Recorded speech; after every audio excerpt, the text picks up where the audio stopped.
Vamos ler o texto de 1 Tessalonicenses, capítulo 5, os versículos 16, 17 e 18. Regozijai-vos sempre, orai sem cessar, em tudo dai graças, porque esta é a vontade de Deus em Cristo Jesus, nosso Senhor, para convosco. Eu acho que poucas coisas, irmãos, trazem tanta saúde para a alma quanto a gratidão. A gratidão, ela revela muito do bem-estar, da saúde, da beleza da nossa alma. A William Shakespeare, ele tem uma frase que para mim é uma das mais fantásticas. Ele diz: o grande problema da nossa vida é que nós reclamamos o pouco que nos falta e esquecemos o muito que temos. Deus tem dado muito para nós. Deus tem dado de forma sobeja. Deus não é mesquinho. Deus não é mesquinho. Deus não joga dados. Deus é um Deus que é soberbo na sua doação. Deus, nas palavras do cientista Marcus Eberle, Deus é extremamente extravagante. Quando você olha para a criação de Deus, quando você olha para a beleza da natureza, quando você olha para os espectros de cores, quando você olha para as possibilidades, Deus não precisava fazer nem 10% do que fez, se fosse somente para ter vida no planeta. Mas Deus é soberbo, Deus faz, e faz quase que exageradamente, para que todo homem seja indesculpável. De que de fato não conheceu porque ele não se revelou, porque ele não se mostrou, porque ele não foi bondoso, porque ele não é misericordioso. Tanto é que as expressões que perpassam o Antigo Testamento inteiro é esse: rendei graças ao Senhor, porque Ele é bom e a sua misericórdia dura para sempre. Aleluia! É impossível ver a Deus e não exaltá-lo. Portanto, os salmos não é uma obrigação para adorá-lo, é a impossibilidade de, percebendo, não exaltá-lo. Só que aí a gente chega aqui e vê Paulo escrevendo de forma totalitária, total, absoluta. Regozijai-vos sempre. Oh, mas espera aí, se Paulo não viveu no planeta Terra, não? Se Paulo não teve doença, não? Se Paulo não sabe o que é luta, não? Esse Paulo não sabe o que é um parente doente? Esse Paulo não sabe o que é crise econômica? Esse Paulo não sente dor? Regozijai-vos sempre, orai sem cessar, em tudo. Falou: não. Ou Paulo está doido, ou a gente ficou mesquinho demais. Ou a gente perdeu a noção, ou a gente perdeu a essência da nossa fé. E como sempre, como dizia Jonathan Edwards, quando você estiver lendo um texto bíblico e não entendê-lo, nunca duvide do texto, duvide de você. O problema é que nosso mundo tem muita gente duvidando de Deus e quase ninguém duvidando de si mesmo. Nos tornamos deuses e fizemos de Deus um pigmeu. Quando não estiver entendendo um texto, duvide da sua incapacidade e nunca da verdade da palavra de Deus. Portanto, agora independe. Como foi orado de forma fantástica e bíblica aqui na frente. Quer comamos, quer bebamos, quer vivamos, quer morramos, somos do Senhor. Aí dá para regozijar. Independente da circunstância, olha, Deus, obrigado pela tua graça que me alcançou. O Senhor me deu uma nova natureza. O Senhor colocou dentro de mim o teu Espírito. E aí a gente pode regozijar sempre. Mas ele também diz, não é só regozijar sempre. Ele diz, é orai sem cessar. A palavra oração significa troca, permuta. A palavra oração traz o sentido de você pegar os seus desejos e colocar diante de Deus, e pegar os desejos de Deus e colocar em você. Troca, relação, permuta.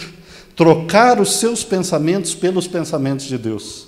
Henri Nouwen deu aula nas melhores universidades do mundo, e um dos seus livros, ele diz, falando sobre orar sem cessar, ele diz o seguinte: todo mundo pensa, e todo mundo pensa o dia todo.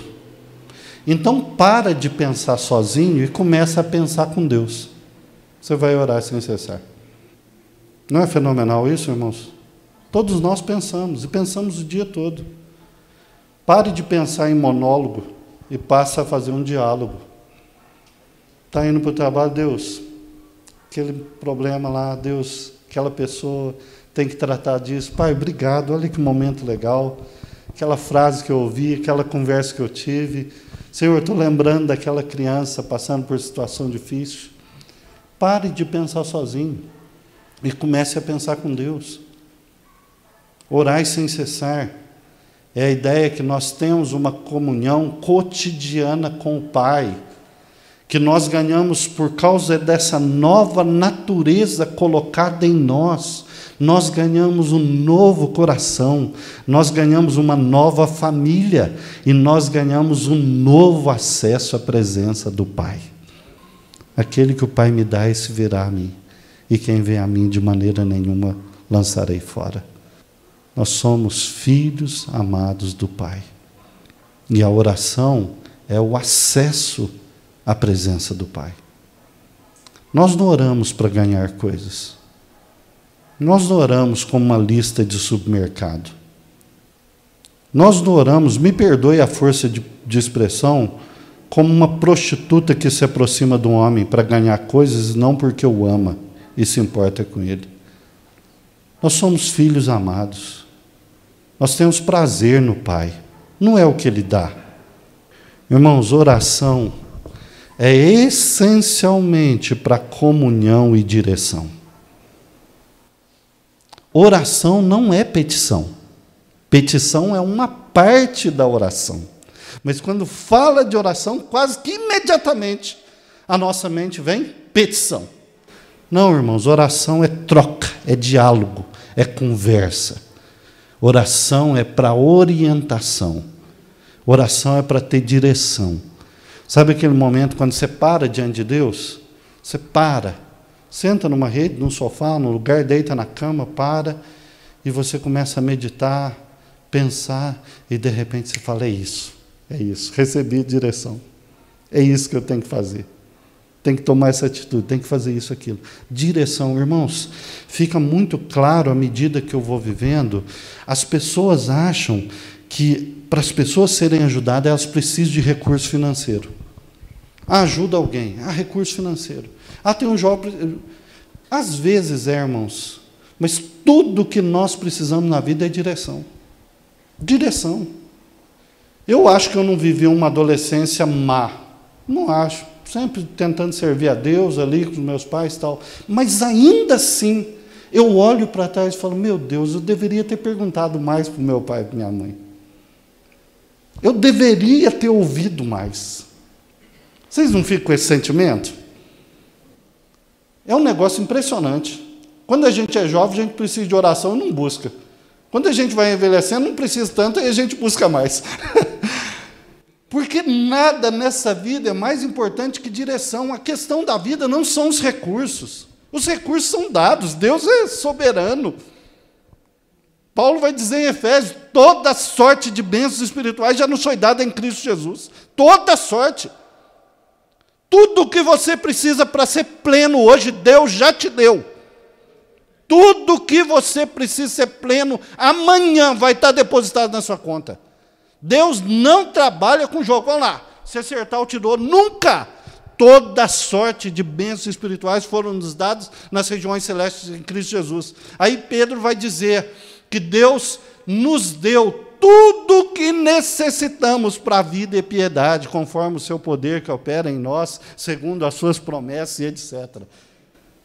Tudo que nós precisamos, irmãos, para uma caminhada boa é direção. Direção. E sabe onde se encontra direção? Na comunhão. O que é a oração? É a comunhão com Deus na qual você recebe direção para a vida. Portanto, propósito. Se a gente só tem agradecimento e não é grato, você só agradece quando recebe coisas boas, que você vê. Na verdade, você está recebendo toda hora, mas você não vê. Se você só tem agradecimento, ao invés de ser grato a algo da essência, você só vai agradecer quando tiver coisas boas. E aí não tem jeito de ser grato em tudo. E aí você cai num problema da idolatria.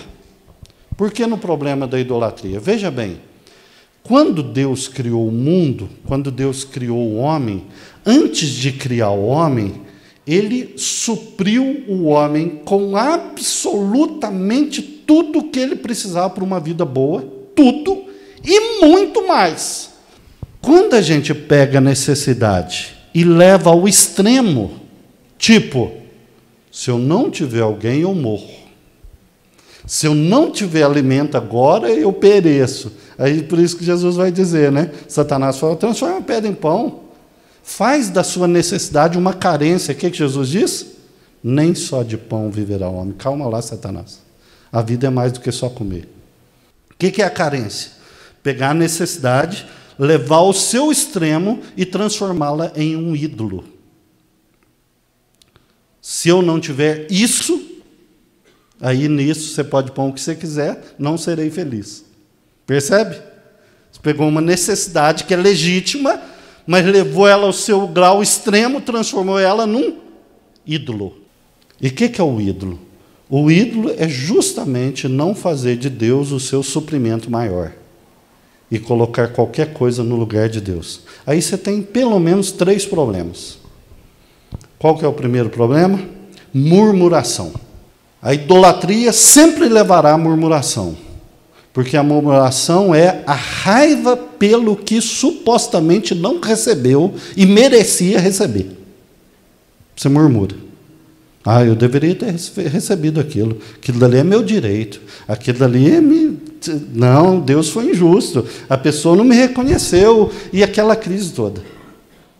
Murmuração é a ira por achar que deveria ter recebido algo que não recebeu. Eu já preguei aqui em outra instância, eu não vou repetir tudo de novo, mas a lógica bíblica é sempre: o que recebi do Senhor também vos entreguei. Tudo que você recebe, recebe do Senhor. E o Senhor sempre dá mais do que você precisa. Então, se você entrega, só entrega o que recebeu. Portanto, você não tem mérito nenhum nisso. Seu grande prazer é ver as pessoas felizes pelo que você transmitiu para elas. Ponto final. O senso de direito é que nos mata, irmãos. O senso de direito nos destrói. Se você conseguir matar o senso de direito, você vai resolver 95% dos problemas da sua vida. A murmuração é a raiva de achar que deveria, merecia ter recebido e não recebeu. Aí você tem outro problema, ansiedade. O que é a ansiedade? O medo de que não receberá.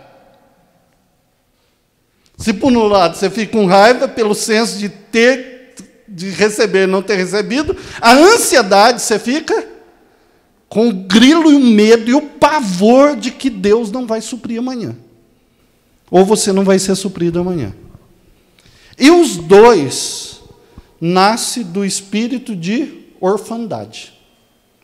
Os dois nascem do sentimento de que não tem um pai, de que não tem um supridor, de que não tem família, de que não tem mesa, portanto não tem provisão. Então olha que interessante, a idolatria, que significa tirar Deus do centro da nossa vida, ela sempre vai levar à murmuração. E não cabe murmuração para um filho de Deus. Se não cabe murmuração, pelo menos não cabe viver murmurando. Cabe lamentação. Você sabe a diferença de lamentação e murmuração? Murmuração é ficar reclamando de Deus da vida para tudo e para todos. Lamentação é falar para Deus da sua dor. Normal. Deus, está doendo, não estou entendendo. Deus, eu estou me sentindo injustiçado, me ajuda. O Salmo está cheio disso, sem problema. Deus prefere 1000 vezes que você rasgue o verbo com Ele, falando da sua dor, do seu grilo, da sua ansiedade, do que você vá na prática pegar a pessoa e socar ela ou vai resolver num bar. Essa é a ideia, é o consultório de Deus. Você vai para Deus e fala, Deus está mal, não entendo, tá normal, lamento. Murmuração, essa vida não presta, Deus não me vê. A murmuração, então, é essa grilo, porque não recebi o que eu acho que eu merecia. A ansiedade, será que eu vou receber aquilo que eu mereço? Isso tudo nasce da orfandade. Agora, olha como que a palavra de Deus nos ajuda nesse quesito, né, irmãos? Porque se eu sou filho de Deus, se eu tenho uma nova natureza, ao invés da murmuração, que é a amargura do que não recebi, eu vou ter regozijo por quem eu me tornei. Percebe como que o regozijo mata a murmuração? Na murmuração eu fico com raiva do que não recebi. No regozijo eu me alegro por quem me tornei. Na ansiedade eu fico com medo daquilo que eu posso não receber. Na oração, eu tenho comunhão com o Pai e propósito para mim poder manifestar o que eu já ganhei. Quanto na ansiedade, eu tenho medo do que não posso não receber. Na oração e na comunhão com o Pai, meus olhos são abertos. E, em vez de ficar ansioso pelo que eu não posso ter, eu fico feliz por manifestar tudo o que eu já ganhei. E a coisa mais preciosa que eu já ganhei nessa vida é acesso à presença do Pai. E Ele está dizendo, regozijai-vos sempre, porque Deus te deu uma nova natureza. Portanto, não cabe murmuração na nossa vida. Está dizendo, orai sem cessar. Portanto, não cabe ansiedade. Perceba que a Bíblia, sempre quando trata de ansiedade, imediatamente ela põe oração.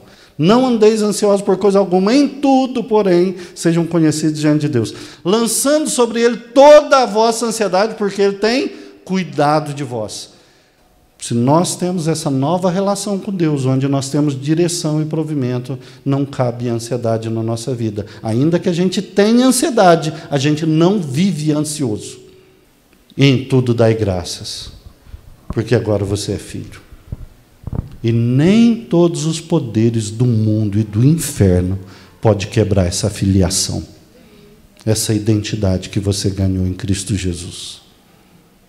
Portanto, eu quero encerrar apresentando essas 3 aplicações para nós, né? Em meio às alegrias e lutas da vida, regozije-se sempre por Deus ter transformado o seu coração. Sempre. Independe de circunstâncias. Em todos os momentos, fale com o Pai, pelo amor de estar com Ele e receber direção para todos os momentos da vida. Não peça para Deus ficar abençoando os seus planos. Peça para que os planos de Deus sejam vistos como uma bênção na sua vida. Deus conhece passado, presente e futuro. Deus não trabalha com passado, presente e futuro. Deus trabalha com o eterno, irmãos. Com os valores eternos. E os valores eternos sempre serão valores abençoadores, independente da cultura, do tempo e da história. Confie no Senhor e fale com Ele sempre. Não seja tolo de fazer uma lista e pedir para Deus abençoá-las, mas peça para que Deus abençoe e te dê uma lista de direção para a sua caminhada.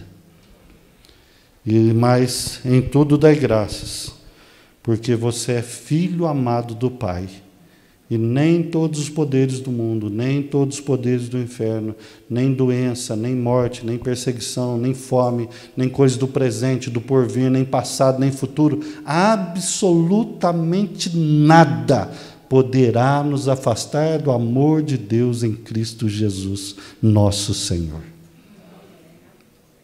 Portanto, regozijai-vos sempre, orai sem cessar, em tudo dai graças, porque esta é a vontade de Deus em Cristo Jesus. Amém? De primeiríssima mão, vocês tecnicamente são os primeiros a estar vendo essa obra. A União Evangélica ajudou a lançar e a gente ajudou a organizar. Frederick Charles Gress nasceu na Inglaterra em 1871. Com 21 anos de idade, estava formado em engenharia geológica e técnico em mecânica. Ouvindo sobre o Brasil, indígenas e tudo mais, veio para o Brasil, anglicano, lia a Bíblia, etc., mas conhecer Reginald Young, missionário canadense, que veio também trabalhar numa mina como datilógrafo, e foi tão impactado pela vida de Reginald Young que Frederick Gress se entregou a Cristo, se tornou comportor, foi mandado embora da empresa, e o Reginald Young, pelo seu evangelismo, os três sentaram numa mesa, pegaram todo o dinheiro que tinham, jogaram em cima da mesa, deu cerca de 1.000 libras, e começaram a fazer viagens pelo Brasil. As 4 primeiras viagens eram de 640 quilômetros cada uma, no lombo de uma mula, para distribuir Bíblias no Brasil. Em 1930, eles estavam criando uma escola para surdos e mudos. E aí são histórias e mais histórias de deixar a gente com vergonha. Prisão, várias pessoas se convertendo nas prisões. Trabalho com educação, saúde. Foi um dos precursores da Igreja Cristã Evangélica e de uma das missões que veio a se tornar a União Evangélica Sul-Americana, que é foi mantenedor da União Evangélica e muitas outras missões. Plantou a primeira igreja em Catalão, em 1902. 1904, a igreja que se tornou igreja de Cristianópolis, e 1904 também a primeira igreja de Goiás Velho. E aí tem uma história toda pela frente, se você se interessar, um preço bem acessível.